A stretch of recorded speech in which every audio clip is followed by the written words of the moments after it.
യാത്ര എന്ന് പറഞ്ഞാൽ അതൊരു മനുഷ്യ ജീവിതത്തിൻ്റെ അനിവാര്യതയാണ്. നമ്മുടെ ജീവിതത്തിൽ പല ആവശ്യങ്ങൾക്കായി യാത്ര ചെയ്യേണ്ടി വരാറുണ്ട്. അത് സ്വാലിഹായ കർമ്മങ്ങൾക്ക് വേണ്ടിയുള്ള അറിവ് സമ്പാദിക്കാനുള്ള യാത്രയാവാം, ഹജ്ജിനും ഉംറക്കും വേണ്ടിയുള്ള യാത്രയാവാം, ബിസിനസ്സിന് വേണ്ടിയുള്ള യാത്രയാവാം, അല്ലെങ്കിൽ പഠനത്തിന് വേണ്ടിയുള്ള വിനോദത്തിന് വേണ്ടിയുള്ള യാത്രകളൊക്കെ പല നിലക്കും വ്യത്യസ്ത രൂപത്തിൽ യാത്രകൾ നമ്മുടെ ജീവിതത്തിലേക്ക് കടന്നു വരുമെന്ന് ഉറപ്പാണ്. കാലഘട്ടങ്ങൾ മാറുന്നതിനനുസരിച്ച് വ്യത്യസ്ത രൂപത്തിലുള്ള കരയിലും അതേപോലെ വെള്ളത്തിലും വായുവിലുമൊക്കെ സഞ്ചരിക്കാവുന്ന അതിനൂതനമായ മാർഗങ്ങളൊക്കെ ഓരോ കാലഘട്ടത്തിനനുസരിച്ച് ഈ യാത്രയെ എളുപ്പമാക്കാൻ കടന്നു വന്നേക്കാം. എങ്ങനെയൊക്കെയാണെങ്കിലും റസൂലുള്ളാഹി സ്വല്ലല്ലാഹു അലൈഹി വസല്ലം യാത്രയെക്കുറിച്ച് പറയുന്ന ഒരു പ്രയോഗമുണ്ട്. യാത്രയെക്കുറിച്ച് റസൂലുള്ളാഹി സ്വല്ലല്ലാഹു അലൈഹി വസല്ലം പ്രയോഗിച്ച പ്രയോഗം ഇങ്ങനെയാണ്: അസ്സഫറു കിത്അത്തും മിനൽ അദാബ്. യാത്ര എന്നാൽ, സഫർ എന്നാൽ അത് ശിക്ഷയിൽ നിന്ന് ഒരു ഭാഗമാണ്. ഇതിനർത്ഥം യാത്ര പോകുന്നത് പാപമാണെന്നോ തെറ്റാണോ എന്നല്ല. പക്ഷെ യാത്ര എന്നാൽ പ്രയാസമാണ്. യാത്ര ചെയ്യുന്ന വേളയിൽ ഒരുപാട് പ്രയാസങ്ങൾ ഒരു മനുഷ്യന് അഭിമുഖീകരിക്കേണ്ടി വരും. ആ ഹദീസിന്റെ ബാക്കി ഭാഗത്ത് റസൂലുള്ളാഹി സ്വല്ലല്ലാഹു അലൈഹി വസല്ലം ചില പ്രയാസങ്ങളെ എടുത്തുദ്ധരിക്കുന്നുണ്ട്. യംനഉ അഹദകും ത്വഅമഹു വശറാബഹു വനൗമഹു. ഒരാൾ യാത്ര പുറപ്പെടുമ്പോൾ അവന്റെ ഉറക്കിനെ അത് ബാധിച്ചേക്കാം. അതേപോലെ തന്നെ അവന്റെ ഭക്ഷണത്തെയും പാനീയത്തെയും ഒക്കെ ചില പ്രയാസങ്ങളും ഉണ്ടാവാം. എത്ര നൂതനമായ സംവിധാനങ്ങൾ വന്നാലും ഒരുപക്ഷെ വീട്ടിൽ കിടക്കുന്ന ഒരു സമാധാനമായ യാത്ര ചെയ്യുമ്പോൾ ആ ഒരു ഉറക്കത്തിൽ കിട്ടിക്കൊള്ളണമെന്നില്ല, നമ്മൾ ആഗ്രഹിക്കുന്ന ഭക്ഷണം കിട്ടിക്കൊള്ളണമെന്നില്ല. ആ ഹദീസ് റസൂലുള്ളാഹി സ്വല്ലല്ലാഹു അലൈഹി വസല്ലം പറഞ്ഞ് അവസാനിപ്പിക്കുന്നത് ഇങ്ങനെയാണ്: ഫഇദാ ഖളാ നഹ്മതഹു ഫൽയുഅജ്ജിൽ ഇലാ അഹ്ലിഹി. അതുകൊണ്ട് യാത്രയുടെ ഉദ്ദേശം ഒരാളുടെ പൂർത്തിയായാൽ അവൻ അവന്റെ കുടുംബത്തിലേക്ക് മടങ്ങാൻ ധൃതി കാണിക്കട്ടെ എന്ന്. യാത്ര പ്രയാസമാണ്, പ്രയാസങ്ങൾ ഉണ്ടാവും. അതുകൊണ്ട് തന്നെ ഈ പ്രയാസത്തെ ഇസ്ലാം പരിഗണിക്കുന്നുണ്ട്. യാത്രക്കാരന് അങ്ങേയറ്റം പരിഗണിക്കുന്നുണ്ട്. ജുമഅയിൽ ഇളവുണ്ട്, നോമ്പുകാരന് യാത്രയിൽ ഇളവുണ്ട്. എത്രത്തോളം എന്ന് ചോദിച്ചാൽ, നമസ്കാരത്തിന്റെ റക്അത്തിൽ പോലും ചുരുക്കി നമസ്കരിക്കാവുന്ന ആശ്വാസം യഥാർത്ഥത്തിൽ യാത്രക്കാരൻ ഉണ്ട് എന്ന്. ഇൻഷാ അല്ലാഹ് വരും ആഴ്ചകളിൽ എങ്ങനെയാണ് ഒരു യാത്രക്കാരന്റെ നമസ്കാരം, എന്തൊക്കെ ഇളവുകൾ ഇസ്ലാമിൽ അവനുണ്ട് എന്ന് വിശദമായി ഇൻഷാ അല്ലാഹ് നമുക്ക് ചർച്ച ചെയ്യേണ്ടതുണ്ട്. നമ്മൾ സൂചിപ്പിച്ചുവല്ലോ, ശിക്ഷ എന്ന് നമ്മൾ പറഞ്ഞു, യാത്രയെ ശിക്ഷയായിട്ട് പറഞ്ഞു. പക്ഷെ അത് പാപമായതുകൊണ്ടല്ല, അതിലുള്ള പ്രയാസങ്ങളെ കൊണ്ടാണ്. അതേപോലെ തന്നെയാണ് ഈ യാത്ര അതിൻ്റെ ഉദ്ദേശം പൂർത്തിയായി കഴിഞ്ഞാൽ വീട്ടുകാരുടെ അടുത്തേക്ക്, കുടുംബത്തിലേക്ക് പെട്ടെന്ന് മടങ്ങണം എന്നത് യാത്രയുടെ ഒരു മര്യാദയായിക്കൊണ്ട് റസൂലുള്ളാഹി സ്വല്ലല്ലാഹു അലൈഹി വസല്ലം പഠിപ്പിച്ചതാണ്. ഇതുപോലെ ഒരുപാട് മര്യാദകൾ യാത്രയുമായി ബന്ധപ്പെട്ട് വിശ്വാസികൾ ശ്രദ്ധിക്കേണ്ടതുണ്ട്. ഒരു യാത്ര പോലും നമ്മുടെ പരലോകത്തെ നന്മക്കായി ഒരുപാട് ഒരുപാട് പുണ്യങ്ങൾ നേടിയെടുക്കാവുന്നതാണ് എന്നത് ചുരുക്കം. അതിലൊന്നാമതായിട്ട് നാം ചർച്ച ചെയ്യുന്നത് യാത്ര ചോദിക്കണമെന്ന്. യാത്ര പോകുമ്പോൾ ഞാൻ യാത്ര പോവുകയാണ് എന്ന് പറയുക, അതിൽ ഒരു പ്രാർത്ഥനയുമുണ്ട്. സ്വഹാബികളൊക്കെ യാത്ര പോകുമ്പോൾ പ്രവാചകൻ സല്ലല്ലാഹു അലൈഹി വസല്ലമയുടെ അടുക്കൽ ചെന്നിട്ട് പറയാറുണ്ട്, പ്രവാചകരെ ഒരു യാത്ര പോവാണ്. ആ സമയത്ത് റസൂലുള്ളാഹി സ്വല്ലല്ലാഹു അലൈഹി വസല്ലം അവർക്ക് വേണ്ടി പ്രാർത്ഥിക്കാറുണ്ടായിരുന്നു. നമ്മളും പറയാറുണ്ട്, ഹജ്ജിനും ഉംറക്കൊക്കെ പോകുമ്പോൾ നമ്മൾ ഈ രൂപത്തിൽ യാത്ര ചോദിക്കാറുണ്ട്. ഒരു യാത്ര എന്നുള്ള നിലക്ക് അല്പം ദൈർഘ്യമുള്ള അല്ലെങ്കിൽ സുദീർഘമായ ഒരുപാട് കാലയളവുള്ള ഒരു യാത്രക്ക് പുറപ്പെടുമ്പോൾ നമ്മളുമായി ബന്ധപ്പെട്ട ആളുകളോട് അത് പറയണമെന്നും, നിങ്ങൾ എനിക്ക് വേണ്ടി പ്രാർത്ഥിക്കണം കേട്ടോ എന്നൊരു വസിയത്ത് അത് ചോദിക്കുക എന്നത് യാത്രയുടെ മര്യാദകളിൽ പെട്ടതാണ് എന്ന്. ഇന്ന് പലപ്പോഴും ഒരാൾ വന്നു, ഒരാൾ യാത്ര പോയി, നമ്മൾ അറിയുന്നു പോലുമില്ല. ചില ആളുകൾ വരുന്നു, ചില ആളുകൾ പോകുന്നു, വേണ്ടപ്പെട്ടവരായേക്കാം. അപ്പൊ നമ്മൾ എവിടെയെന്ന് അന്വേഷിക്കുമ്പോഴാണ് അവർ പോയിട്ടൊരാഴ്ചയായി എന്നത് പറയുന്നു. എല്ലാ യാത്രയും എല്ലാവരോടും പറയണമെന്നതല്ല. യാത്ര പോകുമ്പോൾ നമുക്ക് വേണ്ടപ്പെട്ട ആളുകളോട് പറയുകയും അതിലൊരു പ്രാർത്ഥനയുമുണ്ട്. ആ പ്രാർത്ഥനയെക്കുറിച്ച് നമുക്ക് കാണാൻ കഴിയും.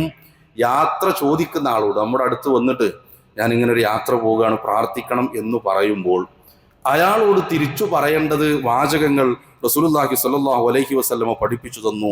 അസ്തൗദിഉല്ലാഹ ദീനക വ അമാനതക വ ഖവാതീമ അമലിക്. ഒരു വരി പോലും ഇല്ലാത്ത പ്രാർത്ഥനയാണ്. നമ്മിൽ എത്ര ആളുകൾക്ക് അറിയും എന്ന് ആലോചിച്ച് നോക്കൂ. എന്താണ് ആ പ്രാർത്ഥനയുടെ ആശയവും അർത്ഥവും? അസ്തൗദിഉല്ലാഹ, ഞാൻ അള്ളാഹുവിൽ ഏൽപ്പിക്കുന്നു. നമ്മോടൊരാൾ പറയാണ്, ഞാൻ ഉംറക്ക് പോവുകയാണ്, അല്ലെങ്കിൽ ഞാൻ ഹജ്ജിന് പോവുകയാണ്, അല്ലെങ്കിൽ ഞാൻ പഠനാവശ്യത്തിന് വേണ്ടിയിട്ട് ഇന്ന രാജ്യത്തേക്ക് ഞാൻ അങ്ങനെ പോവുകയാണ്, അല്ലെങ്കിൽ ഒരു ബിസിനസ്സിന് വേണ്ടിയിട്ട് ഞാൻ കുറച്ച് അധിക കാലം നാട്ടിൽ നിന്ന് മാറി നിൽക്കുകയാണ്, നിങ്ങൾ പ്രാർത്ഥിക്കണമെന്ന് പറഞ്ഞ് ഒരാൾ നമ്മുടെ അടുത്ത് വരുമ്പോൾ നമുക്ക് തിരിച്ചു പറയേണ്ടതാണ്, അസ്തൗദിഉല്ലാ, ഞാൻ അള്ളാഹുവിൽ ഏൽപ്പിക്കുന്നു. എന്തൊക്കെയാണ് ഏൽപ്പിക്കുന്നത്? ദീനക്ക, നിന്റെ ദീനിനെ ഞാൻ അള്ളാഹുവിൽ ഏൽപ്പിക്കുന്നു. അമാനത്തക്ക, നിന്റെ അമാനത്തിന്, അതിൽ സമ്പത്തുണ്ടാവും, കുടുംബം ഉണ്ടാവും, അവന്റെ നാടുമായി ബന്ധപ്പെട്ട എല്ലാ അമാനത്തുകളും ഞാൻ അള്ളാഹുവിൽ ഏൽപ്പിക്കുന്നു. വഹവാത്തീമ അമലിക്, നിന്റെ കർമ്മങ്ങളുടെ പര്യവസാനം, നിന്റെ അമലുകളുടെ അവസാനവും ഞാനിതാ റബ്ബിനെ ഏൽപ്പിക്കുന്നു എന്ന എത്ര മഹത്തരമായ ഒരു പ്രാർത്ഥനയാണെന്ന് നോക്കൂ. അത് കിട്ടുമെന്നാണ്, അല്ലെങ്കിൽ അത് നൽകണമെന്നാണ്. യാത്ര ചോദിക്കുക എന്നത് യാത്രയുടെ മര്യാദകൾ പഠിപ്പിക്കുന്നിടത്ത് റസൂലുള്ളാഹി സ്വല്ലല്ലാഹു അലൈഹി വസല്ലമയുടെ ചര്യയിൽ നിന്ന് നമ്മൾ ഓരോരുത്തരും ജീവിതത്തിലേക്ക് ചേർത്ത് നിർത്തേണ്ടുന്ന ഒന്നാണ്. അതേപോലെ യാത്രയുടെ മര്യാദകളിൽപ്പെട്ട ഒന്ന്, ഒറ്റക്ക് യാത്ര ചെയ്യുക എന്നത് ഇസ്ലാം നിരുത്സാഹപ്പെടുത്തിയിട്ടുണ്ട്. ഒറ്റക്കൊരാൾ യാത്ര ചെയ്യുക, അതിൽ ഒരുപാട് പ്രയാസങ്ങളുണ്ട്. ഈ പറഞ്ഞതിന് എന്തെങ്കിലും ഒരു പേപ്പർ ശരിയാക്കാൻ നമ്മുടെ ഏതെങ്കിലും ഒരു ഓഫീസിലേക്ക് പോകുന്ന ഒരു യാത്രയെ കുറിച്ചല്ല. ഒറ്റയ്ക്ക് യാത്ര ചെയ്യേണ്ടുന്ന സാഹചര്യങ്ങൾ ഉണ്ടാവാം, നിർബന്ധിത സാഹചര്യങ്ങൾ ഉണ്ടാവാം. അതിനപ്പുറത്തേക്ക് വിനോദത്തിനോ മറ്റോ ഒക്കെ വേണ്ടി യാത്ര പോകുമ്പോൾ ഒറ്റയ്ക്ക് യാത്ര ചെയ്യുന്നതിനെ കർശനമായ ഭാഷയിൽ റസൂലുള്ളാഹി സ്വല്ലല്ലാഹു അലൈഹി വസല്ലം വിലക്കിയിട്ടുണ്ട്. രണ്ടാൾ യാത്ര ചെയ്യുന്നതിനെയും പ്രോത്സാഹിപ്പിച്ചിട്ടില്ല. പ്രവാചകൻ സ്വല്ലല്ലാഹു അലൈഹി വസല്ലം പറഞ്ഞത് റുക്കബാകണമെങ്കിൽ, ഒരു യാത്രാ സംഘമാകണമെങ്കിൽ 3 ആളുകൾ വേണമെന്ന്. ചിലപ്പോൾ നമ്മുടെ സാഹചര്യങ്ങൾ അനുവദിക്കാത്ത നിർബന്ധിത അവസരങ്ങളൊക്കെ ഉണ്ടായും, അതിനെക്കുറിച്ചല്ല സൂചിപ്പിക്കുന്നത് എന്ന് പ്രത്യേകം ഓർമ്മപ്പെടുത്തുകയാണ്. നമുക്ക് ഒരു 3 ആൾക്ക് യാത്ര പോകാനാണ് കഴിയുന്നതെങ്കിൽ അതാണ് ഏറ്റവും ഉത്തമം. അല്ലാത്ത പക്ഷം അവനെ പിശാച് കീഴടക്കും എന്നത് റസൂലുള്ളാഹി സ്വല്ലല്ലാഹു അലൈഹി വസല്ലമ നമ്മെ ഓർമ്മപ്പെടുത്തിയിട്ടുള്ള വിഷയമാണ്. അതുകൂടി ഇതുമായി ബന്ധപ്പെട്ട് നമ്മൾ ചേർത്ത് മനസ്സിലാക്കേണ്ടതാണ്. അതേപോലെ നമ്മുടെ നാട്ടിൽ നിന്ന് പ്രധാനമായിട്ടൊരു പ്രാർത്ഥനയൊക്കെ ചോദിച്ചും പറഞ്ഞുമൊക്കെ യാത്ര പോകാറുള്ളത് ഹജ്ജിനും ഉംറക്കും വേണ്ടിയിട്ടൊക്കെ. ഹജ്ജിന് വേണ്ടിയുള്ള ഒരുക്കങ്ങൾ, ഉംറക്ക് വേണ്ടി പോകുമ്പോഴാണ് പരമാവധി എല്ലാ ആളുകളോടും പറയാറുള്ളത്. ഹജ്ജുമായി ബന്ധപ്പെട്ടിട്ടുള്ള വിഷയം വിശുദ്ധ ഖുർആൻ ഇങ്ങനെ സംസാരിക്കുമ്പോൾ സൂറത്തുൽ ബഖറയിൽ നമുക്ക് കാണാൻ കഴിയും, വതസവ്വദൂ ഫഇന്ന ഖൈറസ്സാദി തഖ്വ, നിങ്ങൾ ഈ ഹജ്ജ് യാത്രക്ക് വേണ്ടി നിങ്ങൾ യാത്രാ പാതയം ഒരുക്കിക്കൊള്ളുക, അതിലേറ്റവും ഹൈറായിട്ടുള്ളത് തെഖ്വയാണ് കേട്ടോ എന്നതാണ്. ഒരു ഹജ്ജിന്റെയും ഉംറയുടെയും യാത്ര പോകുമ്പോൾ പലപ്പോഴും ഇസ്ലാമികപരമായ അന്തരീക്ഷം നമ്മുടെ കുടുംബങ്ങളിൽ നിന്ന്, നമ്മുടെ പരിസരങ്ങളിൽ നിന്ന് നഷ്ടപ്പെട്ടു പോകുന്നുണ്ട് എന്നാണ്.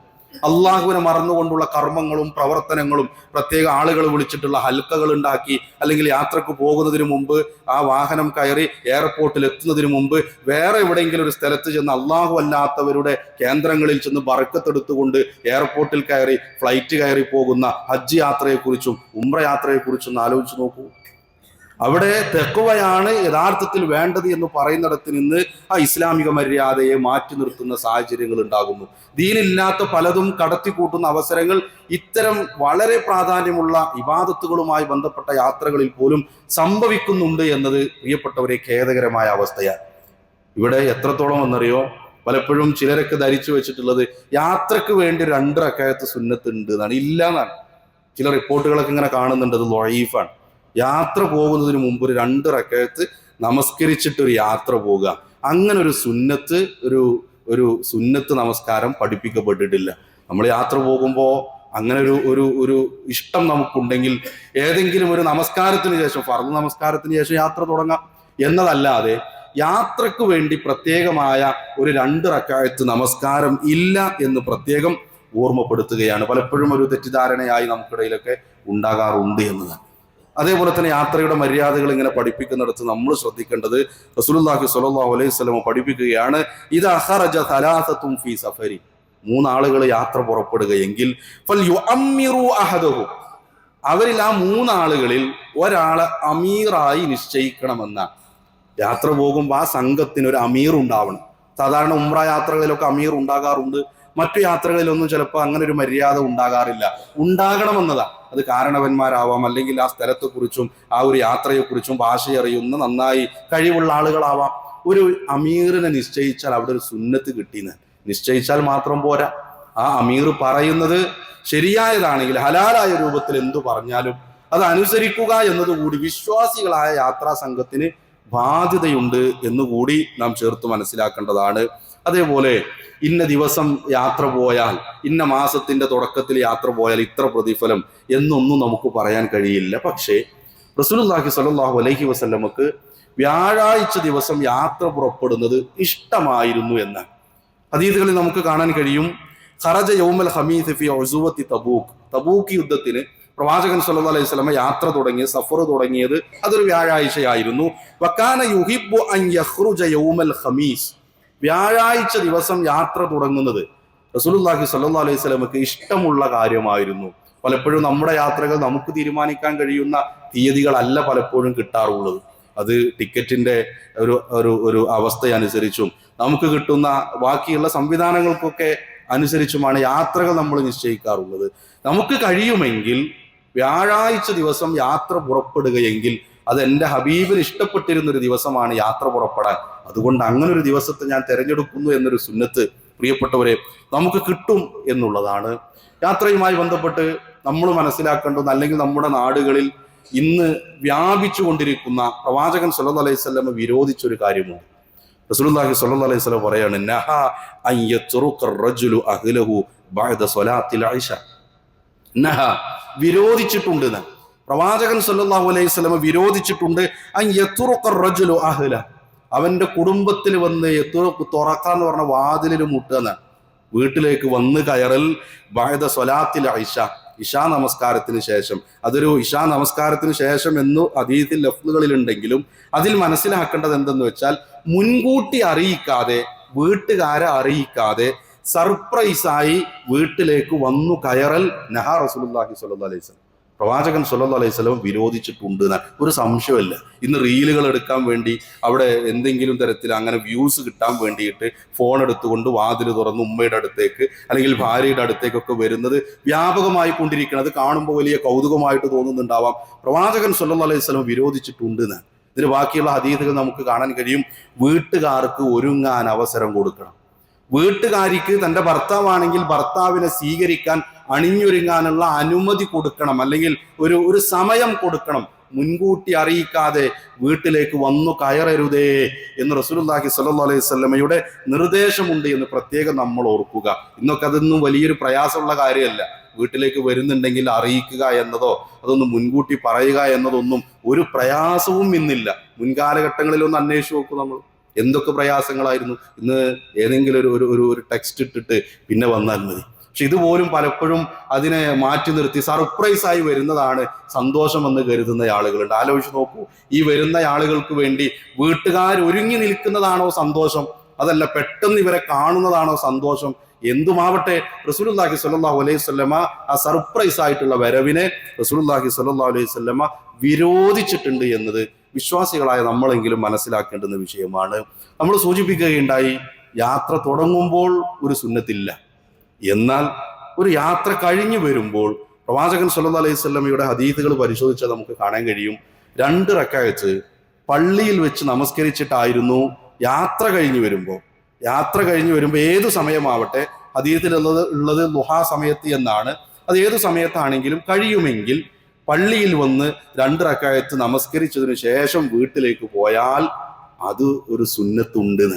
പലപ്പോഴും ബാക്കിയുള്ളതൊക്കെ നമ്മൾ സ്വീകരിച്ചാലും ഇത് പലപ്പോഴും പ്രാവർത്തികമാക്കാൻ നമുക്ക് ഓർമ്മ വരാറില്ല എന്നതാണ്.